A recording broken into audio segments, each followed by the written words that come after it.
You are flying toward Jupiter. From far away, it looks incredibly calm. You see swirling bands of cream and orange. You see that famous red spot, a storm bigger than Earth. It really is beautiful.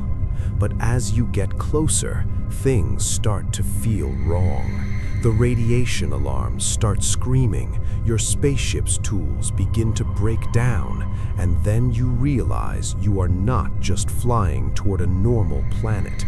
You are flying toward a monster. Jupiter is not the gentle giant of our solar system. It is a space horror show hiding right in plain sight.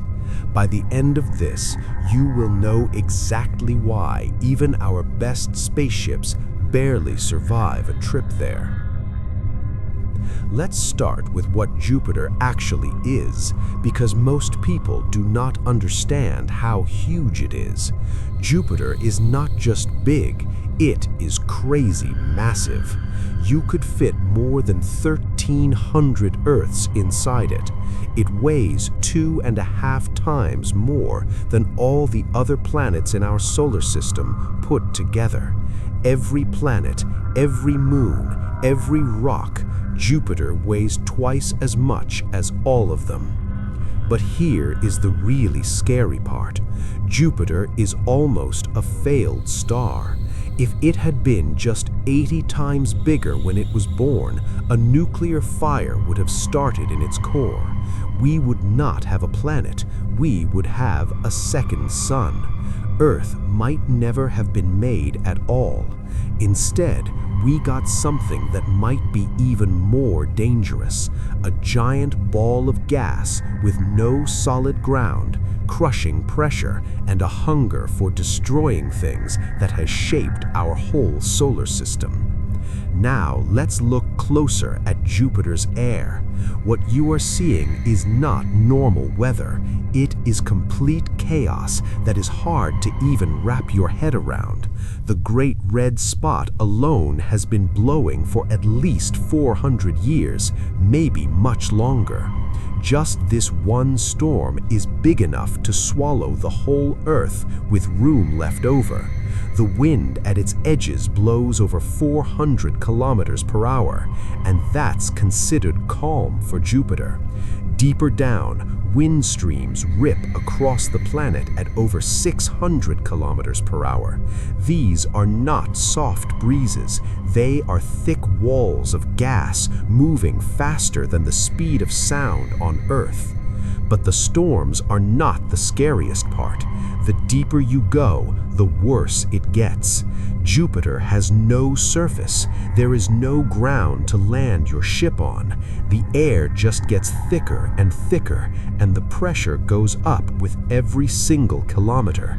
At a certain depth, the pressure gets so crazy that hydrogen, the exact same gas we breathe on Earth, turns into a liquid metal.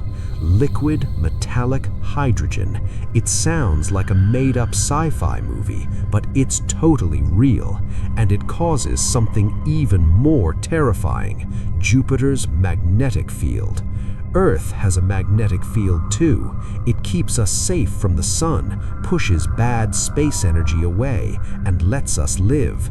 Jupiter's magnetic field is on a whole different level.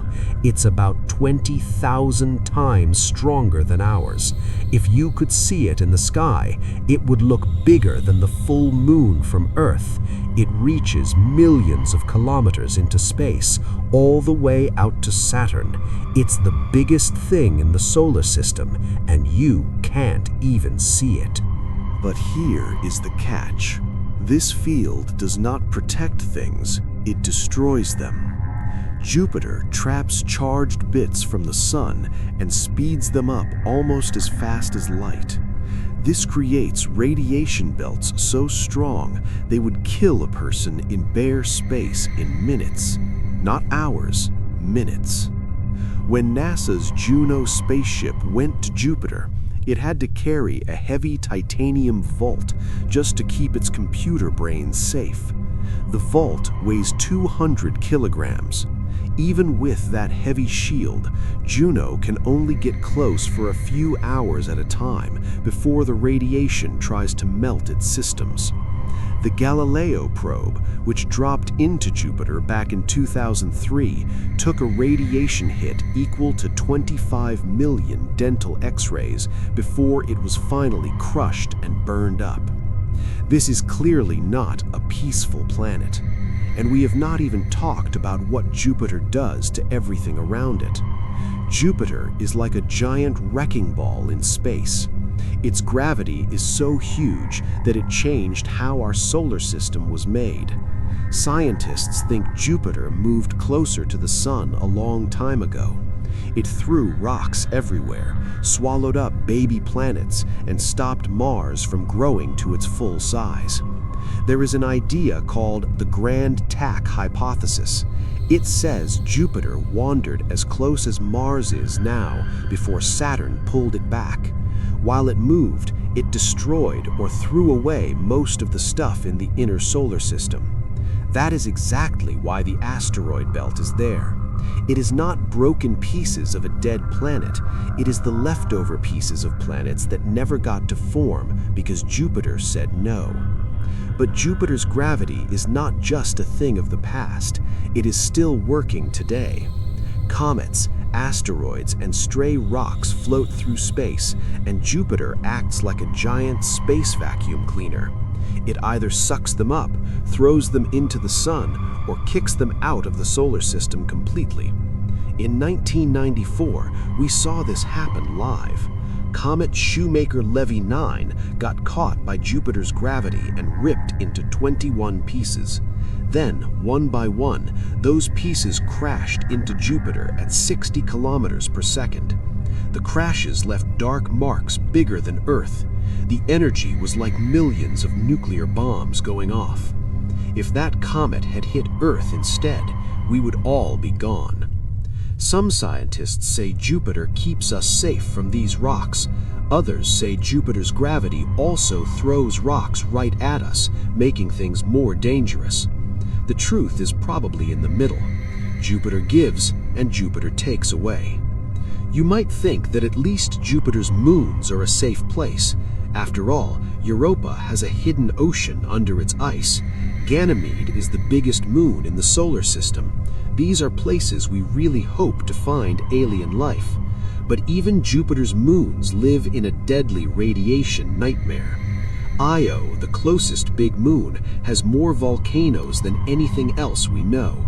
Not because it is hot inside like Earth, but because Jupiter's gravity literally squeezes and stretches it like bread dough. There is no safe way to get close to Jupiter. There is no safe place to orbit Jupiter. Every mission we send there is living on borrowed time. And people forget this. Jupiter is still changing the solar system right now. Its gravity pulls on asteroids, changes where comets go, and even makes the sun wobble a little bit. In real life, Jupiter is still picking what lives and what dies. So why do we keep sending ships there? Because the scary things about Jupiter are also the best things to study. That liquid metal deep inside could teach us how giant gas planets are made everywhere in space. Jupiter's deadly radiation is a perfect lab for learning about magnetic fields and fast particles.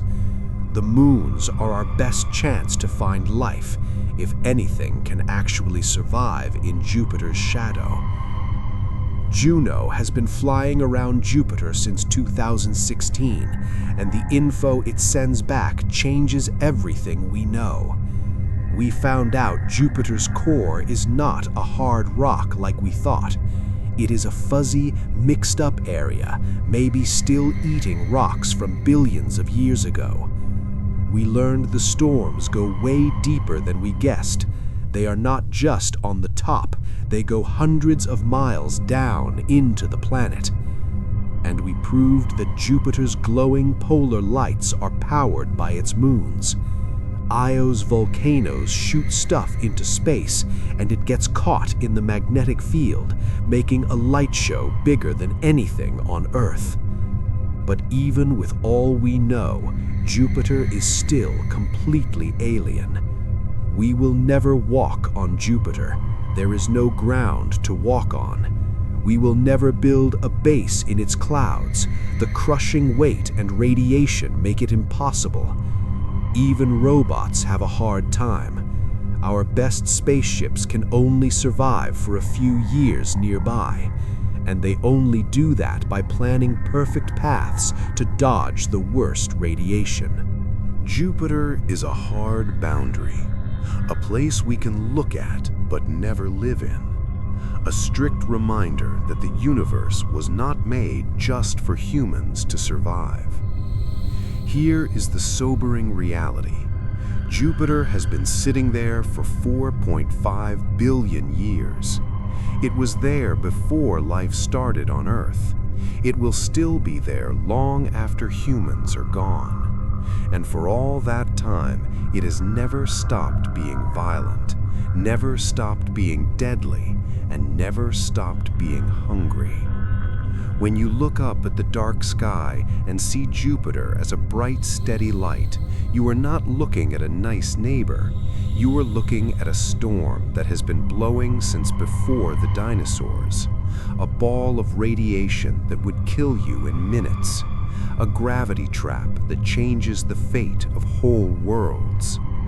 Jupiter is not the king of the planets because it is nice. It is the king because nothing else survived long enough to fight it. I hope this gave you a new perspective on the gas giant we thought we knew. The solar system is far more violent than it appears, and Jupiter is the proof. If you enjoyed this video, consider subscribing, and I'll see you next time.